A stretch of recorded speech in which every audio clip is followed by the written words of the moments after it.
So the idea for the camp started last year. My management had done something like this before.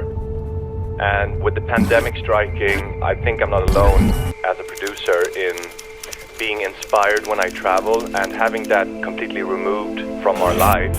We thought it would be a good idea to travel and see some new places, work with some new people, and we wanted to create an inspiring experience for our artists to kind of ignite the inspiration again, to build a relationship between all of us and learn from each other and make some new music to prepare for when the world opens up again. All of these ideas kind of shaped the Vivrant Winter Camp, and it's something that we probably will look at continue doing, over the years, because it was such a success and we are so happy with how everything worked out.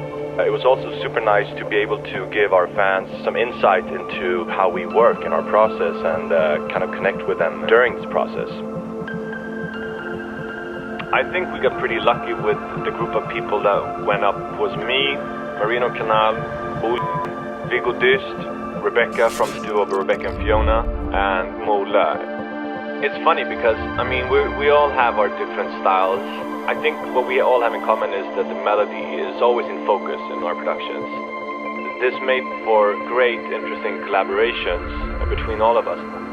It was just a really, really good dynamic, I would say, with this group of people. The vibe was just on point. You were bouncing around in the studios, just kind of vibing and sharing ideas, sharing ways to work, sharing all these tips and tricks that I think is difficult to find when you're on your own. Sitting next to someone and then them showing you a certain way to do something, it's irreplaceable. It's a really healthy way of working, I think.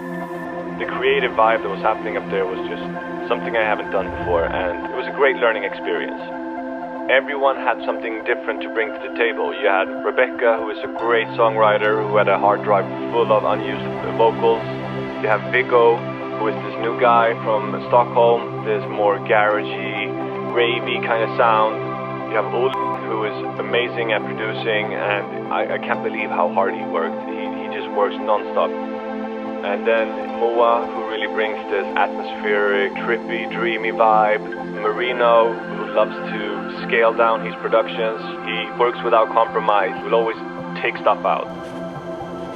Everyone had a different way of working, and you had something to learn from all of these different approaches. I think for me, who hasn't worked a lot with other people, seeing them work and the way they work, it's very, very inspiring. I hope that everyone up there felt the same way, that they learned something.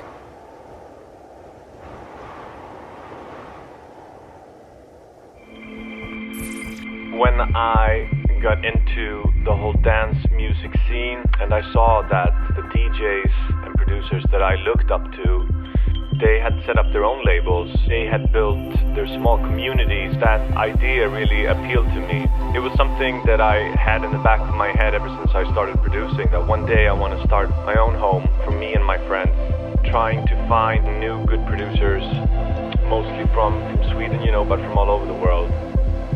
I'm really happy with where we're heading at the moment, the direction that we're taking. It's a fun time. Okay, I give up, that's it. I go work at McDonald's or something,